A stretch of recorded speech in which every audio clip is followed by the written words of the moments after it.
Welcome back. साबिक सदर general Parvez Musharraf के केस के हवाले से उन पर जो आइन से गद्दारी का मुकदमा चल रहा है, कल का दिन भी अहम है। कल वो खुसूसी अदालत जो इस मुकदमे को चलाने के लिए कायम की गई है, इम्कानन इस बात का फैसला करेगी कि जनरल परवेज़ मुशर्रफ का अदालत से हाज़िरी का जो इस्तिस्ना है वो बरकरार रहे। General Parvez Musharraf Armed Forces Institute of Cardiology में दाखिल हैं और उनकी मेडिकल रिपोर्ट जो AFIC की जानिब से बनाई गई थी, अदालत में गुज़िश्ता समात के मौके पर पेश की गई थी, जिसमें दूसरी चीज़ों के अलावा जनरल परवेज़ मुशर्रफ की जानिब से AFIC ने यह भी कहा था कि वो अपनी एंजियोग्राफी पाकिस्तान से बाहर कराना चाहते हैं। और इस हवाले से AFIC ने कहा था कि उनका आर्ज़ा क़ल्ब और इस दौरान आज जो एंजियोग्राफी या दूसरे प्रोसीजर्स होंगे उसमें उनकी वो जानलेवा भी साबित हो सकते हैं। गो कि इस पर माहिरीन ने एतराज़ भी किया था और इस पर अपने तहफ़्फ़ुज़ात का भी इज़हार किया था, मगर ये वो सरकारी पोजीशन है जो arm Forces Institute of cardiology की जानिब से खुसूसी अदालत के सामने रखी गई। अब खुसूसी अदालत कल ये फैसला देगी, जैसा कि उसने कहा था कि क्या जनरल परवेज़ मुशर्रफ को हर सूरत में अदालत लाया जाए या इस हवाले से वो कोई और खुसूसी इक़दाम तजवीज़ करेगी। इस बारे में इम्कानन कल फैसला आ जाएगा। जनरल परवेज़ मुशर्रफ अब तक इस मुकदमे में पेश नहीं हुए हैं और उनकी गैर हाज़िरी इस लिहाज से भी बहुत अहम है कि ये पाकिस्तान की तारीख का पहला और सबसे नाजुक मुकदमा इस हवाले से शुरू नहीं हो सकता बाकायदा तौर पर जब तक जनरल परवेज़ मुशर्रफ पेश ना हो और उनके खिलाफ बाकायदा तौर पर फ़र्द जुर्म आयद ना हो। नहीं पेश होंगे तो फ़र्द जुर्म आयद नहीं होगी और ये मुकदमा पूरी सूरत से शुरू नहीं हो सकता, फॉर्मली शुरू नहीं हो सकता। और अगर ये ख्याल है कि ये मुकदमा चले और पाकिस्तान की तारीख में पहली बार किसी साबिक चीफ ऑफ आर्मी स्टाफ को, किसी जनरल को आइन से गद्दारी के हवाले से सज़ा हो, तो ये अभी दूर की बात है, क्योंकि फ़िलहाल ये मुकदमा भी शुरू नहीं हुआ है। इस हवाले से एक और बड़ी अहम पेशरफ्त है जो कि आज जिसकी इब्तिदा हुई, सुप्रीम कोर्ट ऑफ पाकिस्तान में उस फैसले को चैलेंज किया गया है, उस पर नज़रसानी की दरख्वास्त की गई है, जिसके ज़रिए 31 जुलाई 2009 को सुप्रीम कोर्ट ऑफ पाकिस्तान की फुल बेंच ने जनरल परवेज़ मुशर्रफ को आइन तोड़ने का मुलज़िम करार दिया था, उन्हें आइन तोड़ने का मुलज़िम करार दिया था और 3 नवंबर 2007 की वो हंगामी हालत जिसका उन्होंने निफाज किया था उसे गैर कानूनी और गैर आइनी करार दे दिया था। मामलात जो इस वक्त अदालत में या अदालत के बाहर हैं, उनका बुनियादी तौर पर 2 सवालों पर वो हिंच करते हैं। पहला सवाल यह है कि जनरल परवेज़ मुशर्रफ पे उस हवाले से क्यों मुकदमा नहीं चल रहा जब उन्होंने एक आइनी हुकूमत तबाह की थी, ख़त्म की थी और एक मुंतखब वज़ीर आज़म को कैद किया था, पूरी हुकूमत को ख़त्म किया था और फ़ौजी हुकूमत कायम की थी, यानी 12 अक्टूबर 1999 को। उस हवाले से जनरल परवेज़ मुशर्रफ पे मुकदमा क्यों नहीं कायम किया जा रहा और क्यों शायद इस वजह से इस केस को आगे नहीं बढ़ाया जा रहा, क्योंकि उसमें कई जजेस के भी नाम आएंगे और शायद उसमें साबिक चीफ जस्टिस जनाब जस्टिस इफ्तिखार मोहम्मद चौधरी का भी नाम आए, उस सुप्रीम कोर्ट का भी नाम आए जिसने न सिर्फ 12 अक्टूबर के इक़दाम को जायज़ करार दिया था बल्कि जनरल परवेज़ मुशर्रफ को इख्तियार दिया था कि वह आइन में जिस तरह की चाहें तरमीम कर सकें। दूसरा मामला है कि उन पर मुकदमा चलाया जाए 3 नवंबर 2007 के मुकदमे के हवाले से। उस पर सवाल ये पूछा जा रहा है कि क्या जनरल परवेज़ मुशर्रफ तनहा मुलज़िम हैं, क्योंकि हालात की आगाही पाकिस्तान में हालात इस हद तक ख़राब हो चुके हैं कि हंगामी हालत का नफाज हो। दरअसल ये मुत्तला उस वक्त के सदर जनरल परवेज़ मुशर्रफ को उस वक्त के वज़ीर आज़म जनाब शौकत अज़ीज़ ने ख़त के ज़रिए किया था, जिसके बाद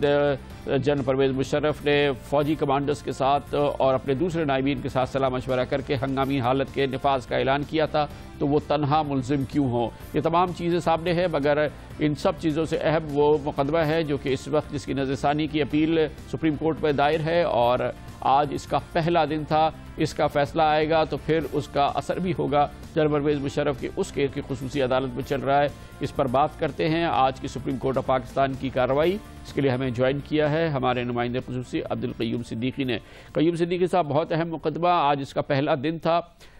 आज क्या हम मुख्तसरन कहें कि आज अदालत सुप्रीम कोर्ट ऑफ पाकिस्तान की 14 रुकनी फुल बेंच के सामने क्या कुछ हुआ? जी हाँ कामरान साहब, आज जो है वो जनरल परवेज़ मुशर्रफ की नज़रसानी दरख्वास्त पर रजिस्ट्रार ऑफिस के एतराज़ात की समात हुई है। दौरान समात आज अदालत की तरफ से इब्राहिम सती एडवोकेट परवेज़ मुशर्रफ के वकील को यह तजवीज़ दी गई कि अदालत ये करार दे देती है कि टिक्का इकबाल और 31 जुलाई के फैसले से मुतासिर हुए बगैर संगीन गद्दारी का जो ट्रायल है वो उसके मेरिट्स के ऊपर उसका फ़ैसला किया जाए। लेकिन ये तजवीज़ जो है ये चीफ जस्टिस पाकिस्तान की तरफ से आई, जिसको जस्टिस साकिब निसार ने ये कहा कि ये बहुत ज़बरदस्त तजवीज़ है कि इन दोनों फैसलों से मुतासिर हुए बगैर जो है वो संगीन गद्दारी का मुकदमे का ट्रायल जो है वो हो। ताहम इब्राहिम सती एडवोकेट का मौक़िफ़ ये था कि अदालत 31 जुलाई का जो फ़ैसला है इसको कुल्ली तौर के ऊपर कलअदम करार दे, क्योंकि उनका मौक़िफ़ ये था कि ये पर इंक्योरियम है, वाइड एब इनिशियो है और ख़िलाफ़ आइन है 31 जुलाई का फ़ैसला। ताहम उसके बाद जस्टिस आसिफ सईद खोसा ने जब इब्राहिम सती एडवोकेट से कहा कि आपने ये दरख्वास्त आइन के आर्टिकल 188 के तहत दायर की है, तो इब्राहिम सती का कहना था कि जी हाँ बिल्कुल। उस पर अदालत ने कहा कि लेकिन इसी दरख्वास्त में जनरल परवेज़ मुशर्रफ दरख्वास्त गुजार की तरफ से ये मौक़िफ़ इख्तियार किया गया है कि वो 1973 के आइन को आइन ही तस्लीम नहीं करते हैं।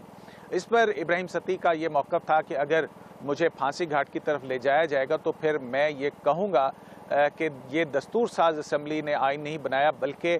ये अरकान पार्लियामेंट का एक एक्ट था और एक्ट ऑफ पार्लियामेंट की खिलाफ वर्जी किसी तरह भी संगीन गद्दारी नहीं आती है, क्योंकि ये ज़िंदगी और मौत का सवाल है। इस पर मुख्तलिफ जजेस की तरफ से, जिसमें जस्टिस खिलजी आरिफ हुसैन,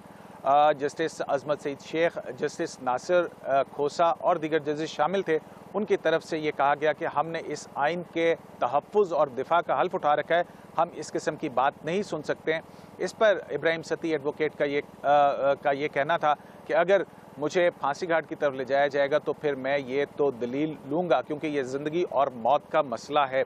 इस पर जस्टिस आसिफ सईद खोसा ने कहा कि पहले आपका मौक्कल जो है उन्होंने आइन को मुअत्तल किया, फिर उसके बाद उस आइन में तरामीम की और फिर उसी आइन के तहत सदर बने, और अब आप कहते हैं आपका वो मौक्कल ये कहता है कि वो इस आइन ही को नहीं मानता, तो फिर हम इसकी समाअत कैसे कर सकते हैं। ताम इस मौका पर इब्राहिम सती ने कहा कि वो अपनी ये दलील जो है उसको वापस लेते हैं, और इस पर चीफ जस्टिस पाकिस्तान ने ऑर्डर लिखवाया और ये दलील जो है उनकी पिटीशन से हज़फ कर दी गई और अदालती वक्त ख़त्म होने पर मज़ीद समाअत जो है वो कल तक के लिए मुलतवी की। बहुत बहुत शुक्रिया। अदीम सिद्दीकी हमारे साथ थे। जब इब्राहिम सती जनरल परवेज़ मुशर्रफ के वकील अपने दलाइल मुकम्मल कर लेंगे तो उनके बड़े वकील Syed Sharifuddin Pirzada Supreme Court of Pakistan की 14 रुकनी बेंच के सामने दलाइल देंगे, और ज़राए कहते हैं कि इन दलाइल में वो जजेस के तासुब के हवाले से दलाइल देंगे। बहुत अहम मुकदमा है। शरीफुद्दीन पीरज़ादा ख़ुद इसमें सामने आ रहे हैं, मुतनाज़िया और पाकिस्तान के सीनियर तरीन वकला में से एक। शरीफुद्दीन पीरज़ादा कहते हैं कि वो साबित करेंगे कि 31 जुलाई 2009 का फ़ैसला जजेस ने तासुब की बुनियाद पर किया था। लेते हैं कमर्शियल ब्रेक और उसके बाद जिक्र करेंगे गुज़िश्ता इंतखाबात हुए, इस हवाले से बहुत सारी शिकायतें आई हैं और इंतखाबी उज़दारियाँ फाइल हुई हैं। कई सियासी जमातें धांधली का खुला इल्ज़ाम भी लगाती हैं, मगर सैकड़ों की तादाद में वो इंतखाबी शिकायत जिन पर फ़ैसला 2 माह के अंदर होना चाहिए था, अब तक उनका फ़ैसला ना सिर्फ ये कि हुआ नहीं है बल्कि दूर दूर तक नज़र नहीं आता। इसके बारे में बात करेंगे कमर्शियल ब्रेक के बाद।